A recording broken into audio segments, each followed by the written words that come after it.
Khan, and today we are going to start our video with the introduction of the 10th class chemistry first chapter. In order to start, we are going to first know the meaning of the name of this chapter.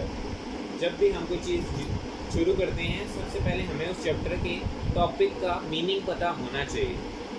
तो इस chapter के जो topic का इस chapter का name है उसका नाम है chemical equilibrium. Firstly, we should know what is the meaning of chemical. जब भी हम लफ्ज़ केमिकल पढ़ते हैं तो हमारे ज़हन में सबसे पहले एक लफ्ज़ आता है जो कि होती है केमिस्ट्री। उसके बाद है कुछ लोग समझते हैं इसका मीनिंग है reaction of a substance.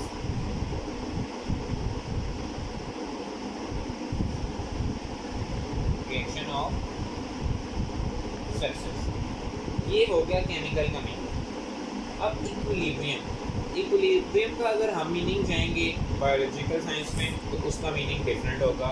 Equilibrium को अगर हम लेके जाएंगे फिजिकल साइंस में उसका मीनिंग डिफरेंट होगा। इक्विलिब्रियम को अगर हम केमिस्ट्री में लाएंगे तो इसका मीनिंग बिल्कुल ऑपोजिट होगा।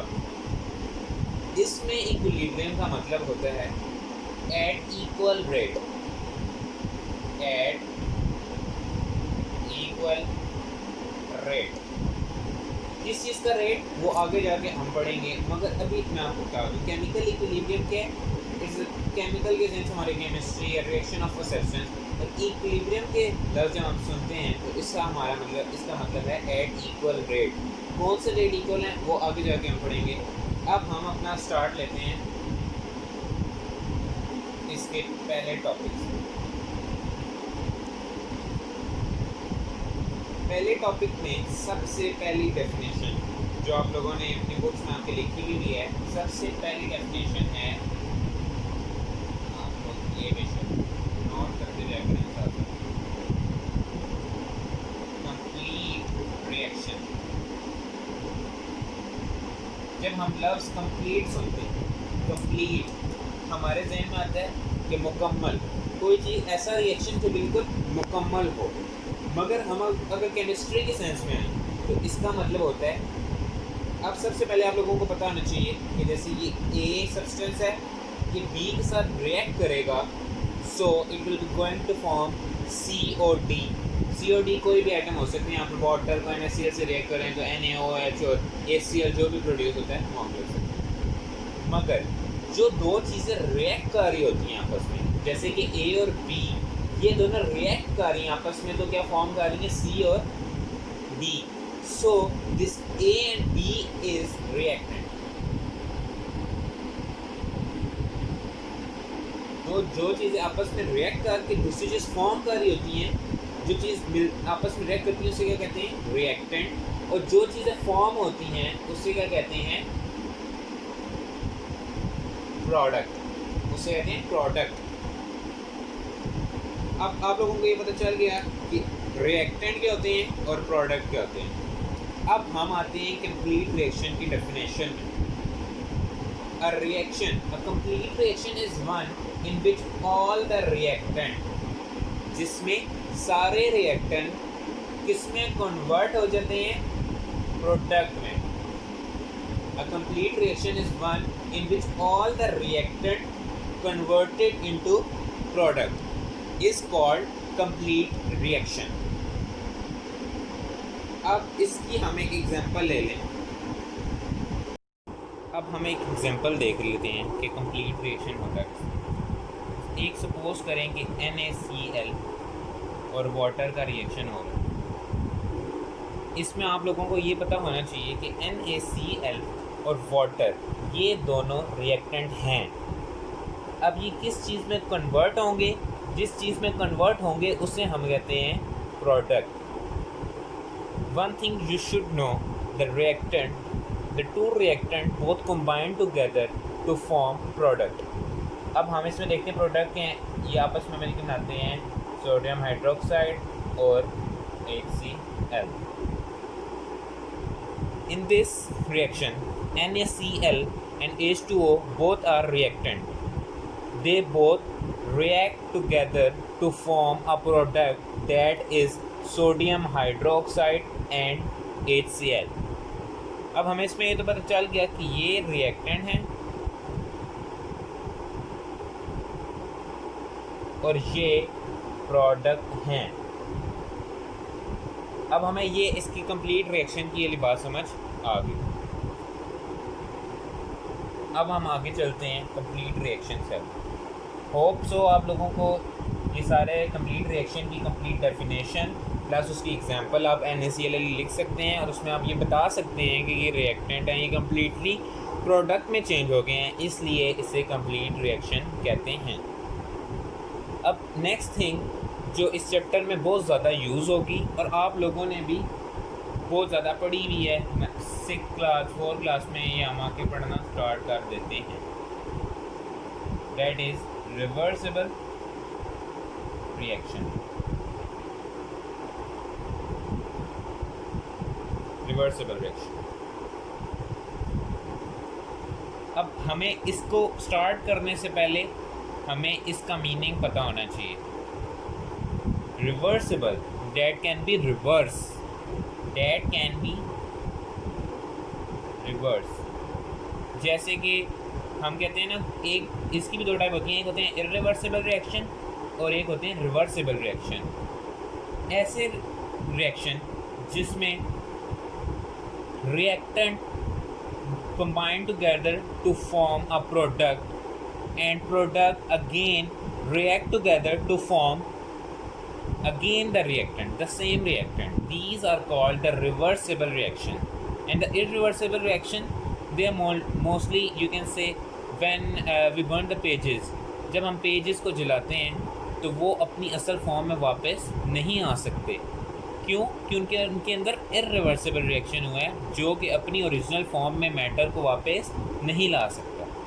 हमें इसलिए पहले पता होना चाहिए कि रिवर्सिबल रिएक्शन क्या होता है। अब हम इसमें ये इसकी डेफिनेशन ये भी है, reversible reaction in which the reactant combine together to form a product and the product again react together to form a reactant। इसको हम ऐसे reactant, हम थोड़ा इधर करके लिख लेते हैं ताकि आप लोगों को मज़ीद क्लियर हो सके। Reactant goes to product. ठीक है, रिवर्सिबल रिएक्शन में क्या होता है कि रिएक्टेंट जो होती हैं वो प्रोडक्ट में चेंज होते हैं, मगर प्रोडक्ट वापस रिएक्टेंट में चेंज हो सकते हैं। इसी तरह आपको ये ज़हन में रखना है कि ये इसका साइन है रिवर्सिबल रिएक्शन का। समझिए ये किसका साइन है कि जब रिएक्टेंट प्रोडक्ट में कन्वर्ट होता है तो प्रोडक्ट वापस रिएक्टेंट में कन्वर्ट हो सकता है, क्योंकि इसलिए इन दोनों के दरमियान ये ला साइन आता है। अब हमें ये पता चल गया कि रिवर्सिबल रिएक्शन होते क्या हैं। अब हम इसमें जो बुक में डेफिनेशन गिवन है उसको थोड़ा सा एक्सप्लेन कर लेते हैं कि उसमें क्या गिवन है, बुक में क्या गिवन है। A reaction which the product can react together to reform the original reactant is called reversible reaction। वही बात जो अभी हमने की है कि उन्होंने कहा कि जैसे ये रिएक्टेंट हैं, ये मैं R से रिएक्टेंट शो कर रहा हूँ। अच्छा, मैं पूरा नहीं लिख रहा, R से रिएक्टेंट कन्वर्टेड इनटू प्रोडक्ट। उन्होंने कहा कि जो प्रोडक्ट है वो री अगेन फॉर्म कर सकता है रिएक्टेंट। ऐसे रिएक्शन को क्या कहते हैं? Reversible reaction. एक और डेफिनेशन बुक में गिवन है रिएक्शन। अब ये इसके जो दरमियान में इसका एक साइन कह सकते हैं वो है a reaction in which proceed in forward direction. उन्होंने क्या है, ऐसा reaction which proceed in forward direction as well as in reverse direction under the same condition is called reversible reaction. उन्होंने क्या है, ऐसा रिएक्शन जो रिएक्टेंट से प्रोडक्ट में भी कन्वर्ट हो रहा है और प्रोडक्ट से अगेन रिएक्टेंट में भी कन्वर्ट हो रहा है, उसे रिवर्सिबल रिएक्शन कहते हैं। मगर एक शर्त है कि उनकी कंडीशन सेम हो। कंडीशंस में क्या हो जाता है कि उसका प्रेशर सेम हो। प्रेशर अगर यहाँ पर 480 m है तो यहाँ पर भी 400 एटमॉस्फेयर हो। उन्होंने कहा अगर यहाँ पर टेम्परेचर 500 डिग्री सेल्सियस है तो यहाँ पर भी टेम्परेचर 500 डिग्री सेल्सियस हो। The condition are necessary to be same. Condition can't be change. Condition को हम चेंज नहीं कर सकते। उसके बाद बुक में इसकी प्रॉपर्टीज़ गिवन है रिवर्सिबल रिएक्शन की। बुक में एज प्रॉपर इसकी हेडिंग नहीं दी हुई कि इसकी प्रॉपर्टीज़ क्या होती हैं रिवर्सिबल रिएक्शन की। तो हम पढ़ लेते हैं इसकी प्रॉपर्टीज़ क्या हैं। पहली प्रॉपर्टी है can not go to completion. अब इसका मैं आपको मीनिंग समझाता हूँ कि can not go to completion का क्या मतलब है। अब देखें एक प्रोडक्ट रिएक्टेंट है ए, वो बी में कन्वर्ट हो रहा है और बी दोबारा ए में हो रहा है, ए दोबारा बी में हो रहा है, बी दोबारा ए में हो रहा है। इसलिए उन्होंने कहा इसका कोई फाइनल रिएक्ट नहीं होता, ये इसी तरह कंप्लीशन में जाते ही नहीं है। ए बी में होता है, बी ए में होता है, ए बी में होता है, बी अगेन ए में हो जाता है, इसलिए they never go to completion. इसकी पहली प्रॉपर्टी है reversible reaction never goes to completion. उन्होंने क्या उसके बाद all the reversible reactions, all the reversible changes physical and chemical occur simultaneously in both the direction। उनके जो physical changes हैं plus chemical changes and chemical changes दोनों simultaneously occur हो रही है at a time। जब ए प्री में convert होता है तो बी ए में होता है, उसकी फिजिकल चेंजेस जैसे कि अगर ये सॉलिड में है वो लिक्विड में कन्वर्ट हो गया, वापस लिक्विड से सॉलिड में हो गया। इसकी जैसे हम एग्जांपल ले लेते हैं, वाटर को जब हम वाटर है उसको हम वेपोरेट करते हैं, उसे ऐसा फॉर्म ऑफ वेपर, वेपर को अगेन ए को जैसे हम आपको एक एग्जांपल दे देता हूँ कि एक वाटर है उसको हम वेपर्स में कन्वर्ट करते हैं, डैट इज़ वेपराइजेशन की प्रोसेस के ज़रिए, और वेपर्स को अगेन वाटर में किसके ज़रिए करते हैं कंडेंसेशन के ज़रिए। उन्होंने क्या है कि फिज़िकल और फिज़िकल क्या है, इधर वाटर है ऐसा लिक्विड फॉर्म है और वेपर ऐसा गैशियस फॉर्म है, तो इसकी फ़िज़िकल चेंजेस भी आ रही हैं और केमिकल चेंजेस भी आ रही होती हैं। उसके बाद है उन्होंने अपने इससे साइन के बारे में बताया। थर्ड प्रॉपर्टी बताई है The double arrow in the chemical equation show the reaction is reversible। जब तक आप इसके रिएक्शन में ये ला साइन नहीं डालेंगे टीचर आपका क्रॉस कर देगा। अगर आप लोगों ने ये ला साइन डाला, अगर ये ला साइन डाला तो टीचर ने डायरेक्ट आके रिएक्शन में देखना, बेशक रिएक्शन सही हुआ डायरेक्ट क्रॉस। जब तक ये ला साइन नहीं डालेंगे तब तक ये ला बिल्कुल सही। ये हैं इसकी प्रॉपर्टीज़। हम दोबारा इसकी प्रॉपर्टीज़ को रिपीट कर लेते हैं। The reversible reaction can not go to completion. The reversible reaction, in this reversible reaction the physical and the chemical changes occur simultaneously and the double arrow in the chemical equation show that the reaction is reversible। इसके बाद हम इसकी examples भी ले लेते हैं जो book में गिवन है। बुक वाली करेंगे क्योंकि आपको पता है यहाँ बुक में सबसे ज़्यादा आता है। उसके बाद अगर हम बुक की एग्जांपल्स में जाएं, अब हम इसको रेस करते हैं ताकि हम बुक की एग्जांपल्स को थोड़ा ब्रीफली एक्सप्लेन कर सकें।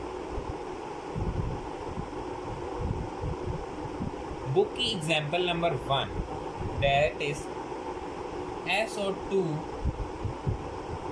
Plus O2 goes to। अब इसमें मैंने एक गलती की है। क्या गलती की है कि अभी मैंने इसका रिएक्शन में रिवर्सिबल रिएक्शन, क्योंकि हम इसकी रिवर्सिबल रिएक्शन की एग्जांपल्स दे रहे हैं तो लिहाजा हम साइन भी उसका रिवर्सिबल डालेंगे। Goes to SO3। सबसे पहले तो हम इसकी एक बात नोट करेंगे कि एक सल्फ़र, पहले हमने देखना है कि बैलेंस है इक्वेशन। आप लोगों ने ज़्यादा कोशिश करनी है कि इक्वेशन को बैलेंस करें, क्योंकि हर एग्जामिनर सेम नहीं होता है। कोई देखेगा कि बैलेंस नहीं की तो वो टिक कर देगा, अगर किसी ने बैलेंस ना की हुई और कुछ सख्त हुआ तो उसने भी क्रॉस कर देना। इसलिए हमें इसे बैलेंस करने का आपको मैं एक तरीका बताता हूँ। यहाँ पर एक ऐसा है क्योंकि इसके एक ऐसा, यहाँ कोई एक ऐसा है, यहाँ पर भी एक ऐसा है। यहाँ पर ऑक्सीजन कितने हैं 2, यहाँ पर भी 2, मगर टोटल मिल के कितने हो गए हैं 4, और यहाँ पर सिर्फ 3 ऑक्सीजन हैं। अब हमने इसे ऐसे बैलेंस करना है कि वहाँ पर भी ऑक्सीजन की अमाउंट इक्वल हो जाए, यहाँ पर भी ऑक्सीजन की अमाउंट इक्वल हो जाए। तो लिहाजा हम करेंगे क्या कि हम करते हैं कि ये नियरेस्ट किस में कन्वर्ट हो सकते हैं। हम करते हैं इससे यहाँ से बैलेंस करते हैं। बैलेंसिंग के लिए हम क्या करते हैं, इससे ऑक्सीजन के अमाउंट को 6 पे ले देते हैं। दैट इज़ अब 2 सल्फ़र हो गए और 2 3 और 6 O हो गए, 6 ऑक्सीजन हो गए हैं। ये बात क्लियर होगी। अब हम इधर ऑक्सीजन कितने हैं, 2 ऑक्सीजन ये हैं, 2 ये हैं, ये टोटल मिलके अभी भी 4 हैं। हमने ऐसे कितने करने हैं ऑक्सीजन को, 6। तो हम या फिर अब देखें कि वहाँ कितने सल्फ़र हैं, वहाँ पर 2 सल्फ़र हैं, यहाँ पर सिर्फ 1 सल्फ़र है। So we will going to balance this reactant. हम इसके साथ ऐसा नंबर लगाएंगे कि 4 है, ऐसा नंबर लगाएंगे कि 2 ऑक्सीजन भी इंक्रीज़ करके 6 हो जाएँ और सल्फ़र भी 2 हो जाएँ। सल्फ़र को 2 करना है तो यहाँ पर 2 लगाएंगे, 2 सल्फ़र, 2 2 4। यहाँ पर 2 सल्फ़र हैं, 2 2 4 और ये 4 ऑक्सीजन यहाँ पर हैं, 4 ऑक्सीजन यहाँ, 2 यहाँ पर हैं, आपस में मिल के ये कितने हो गए, 6O। यहाँ पर भी बैलेंस, यहाँ पर भी बैलेंस। अब इसकी कंडीशंस क्या, आपको मैंने पहले भी बताया था कि कंडीशंस होती हैं।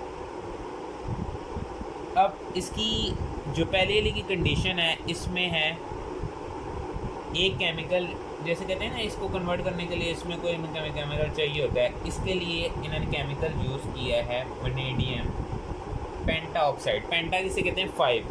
ये V स्टैंड फॉर वनेडियम, 5 क्या होता है, हम क्या यूज़ करते हैं, पेंटा।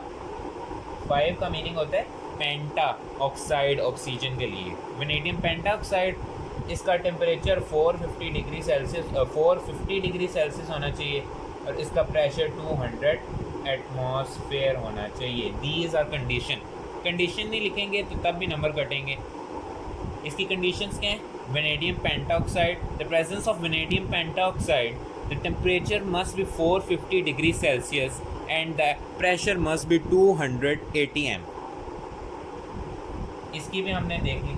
अब हम आते हैं नेक्स्ट एग्जाम्पल। होप सो आप लोगों को बहुत, मैं तो वो अपनी तरफ से बेस्ट दे रहा हूँ, होप सो आप लोगों को अच्छा समझ आ रहा होगा। अब हम चलते हैं इसकी नेक्स्ट एग्जाम्पल को। नेक्स्ट एग्जाम्पल है इसकी N2 reacts with H2 and it will be going to form, ये दोबारा मैंने याद रखना है कि यहाँ पे इसमें साइन आएगा, it will be going to react to form NH3, that is ammonia, that is nitrogen, hydrogen, and this will going to form both the nitrogen and hydrogen। हमेशा याद रखिएगा, both nitrogen and hydrogen reacts together to form ammonia। अब इसके लिए भी हमने अब एक बार नोट करनी है, यहाँ पर नाइट्रोजन कितने हैं, यहाँ पर नाइट्रोजन कितने हैं, 2 नाइट्रोजन, 2N, 2 हाइड्रोजन। अब यहाँ देखिए, यहाँ पर 1 नाइट्रोजन और 3 हाइड्रोजन है, 1N and 3H। So we are going to balance this one. हमें इससे छेड़ने की ज़रूरत नहीं है क्योंकि इसमें नाइट्रोजन की अमाउंट ज़्यादा दी गई है। इसको हमने सीधा सीधा क्या करना है, नाइट्रोजन को 2 करना है, यहाँ पर 2 है, इसको भी 2 करना है, यहाँ पर 2 लगाएंगे, यहाँ पर भी 2 लगा दिया। अब देखें 2 नाइट्रोजन हो गए, नाइट्रोजन इक्वल हो गए, 2 नाइट्रोजन इधर है, 2 नाइट्रोजन इधर है। लेकिन अब इधर हाइड्रोजन कितने हो गए, 2 3 6 हाइड्रोजन हो गए और यहाँ पर कितने हैं, 2। अब हमें ऐसे नंबर से मल्टीप्लाई करेंगे कि वहाँ पर हाइड्रोजन 6 है तो यहाँ पर भी 6 होते हैं, यहाँ पर हम 3H2 लगा देंगे जिसकी वजह से बैलेंस भी हो जाएगा। अब इसकी कंडीशंस में है the presence of iron, Fe। हमें जो नाइट्रोजन और हाइड्रोजन रिएक्ट करते हैं, इसकी कंडीशन में जो अमोनिया फॉर्म होता है, इसकी कंडीशन में क्या है, the presence of iron, the temperature must be 450 degree Celsius and the pressure must be 200 atmosphere। These are the conditions। Now we will going to know about the third example that is given in the book, that is the formation of nitrogen dioxide। इसमें होता क्या है, the third example is nitrogen dioxide, that is the reaction of nitrogen nitric oxide NO, याद रखना है NO क्या होता है, nitric oxide, reacts with oxygen O2। Oxygen हमेशा मॉलिक्यूलर फॉर्म में होता है, डायमॉलिक्यूलर फॉर्म, लिहाजा इसके साथ हम लगाते हैं O2। दिस याद रखिएगा रिवर्सिबल रिएक्शन का sign. This will going to form nitrogen dioxide. अब देखते हैं यहाँ पर बैलेंसिंग कैसी है। यहाँ पर नाइट्रोजन एक, मान लिया एक, यहाँ पर भी एक, नाइट्रोजन बैलेंस है। यहाँ पर ऑक्सीजन 1, यहाँ पर 2, टोटल कितने हैं 3 ऑक्सीजन है, और यहाँ पर ऑक्सीजन 2 हैं। यहाँ पर हो गया इसका मसला। अब हम क्या करेंगे, ऑक्सीजन यहाँ पर 3 है, ऐसे नंबर से दोनों को मल्टीप्लाई करेंगे कि इनमें ऑक्सीजन की अमाउंट इक्वल हो जाए। यहाँ पर हम 2 को 2 से करेंगे तो this will going to form 4 oxygen. यहाँ पर कितने हैं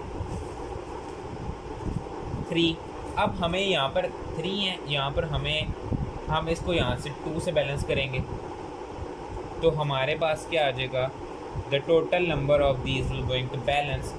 एंड इसकी कंडीशन क्या है, इसकी कंडीशन है electric spark, electric spark, that is the presence of electricity. ये रिएक्शन किस कंडीशन में होता है, इसके कंडीशंस क्या हैं, इलेक्ट्रिसिटी, इलेक्ट्रिक स्पार्क की प्रेजेंस में होता है। ये 3 एग्जांपल्स थी रिवर्सिबल रिएक्शन की जो हमारी बुक में गिवन थी। होप सो आपको ऑल जितनी 3 एग्जांपल थी अच्छी तरह समझ आ गई होगी। आप लोगों को मैंने बैलेंसिंग का भी तरीका बताया है, उम्मीद है कि आप लोगों को समझ आ गई होगी। आज के दिन हमने कंप्लीट रिएक्शन की definition, complete reaction, reversible reaction की डेफिनेशन प्लस रिवर्सिबल रिएक्शन की प्रॉपर्टीज़ प्लस रिवर्सिबल रिएक्शन की एग्जांपल्स को हमने ब्रीफली एक्सप्लेन किया। होप सो आपको ये 4 चीज़ें बिल्कुल अच्छी तरीके से समझ आ गई होंगी। इस चैप्टर में अगर आप लोग मेरे लेक्चर को गौर से सुने तो मुझे यकीन है कि आप लोगों को याद करने की कोई ज़रूरत नहीं पड़ेगी, क्योंकि ये सारी चीज़ें समझने वाली हैं। और आज के लिए हम इतना ही करेंगे। इंशाल्लाह नेक्स्ट वीडियो में हम अगला अपना टॉपिक इक्विलिब्रियम मिक्सचर से स्टार्ट करेंगे, जिसमें मैं आपको इक्विलिब्रियम मिक्सचर विद एग्जांपल और इसके साथ ग्राफ हैं, साइड बॉक्स है, फिजी ड्रिंक का SO2O2 का रिएक्शन है, जिसमें आपको रिवर्सिबल फॉरवर्ड रिएक्शन और रिवर्स रिएक्शन के बारे में बताऊँगा। आज के लिए इतना ही। आप मेरे चैनल को आगे से आगे शेयर कीजिए, लाइक कीजिए, सब्सक्राइब करके बेल आइकन को प्रेस कीजिए ताकि आप मेरी आने वाली नई वीडियोस को देख सकें। होप सो आपको अगर कोई क्वेश्चन होगा तो आप मुझे कमेंट में लेके पूछ सकते हैं, मैं आपको पर्सनली कमेंट में आंसर करूँगा। आज के लिए इतना ही, ठीक है, अल्लाह हाफिज़।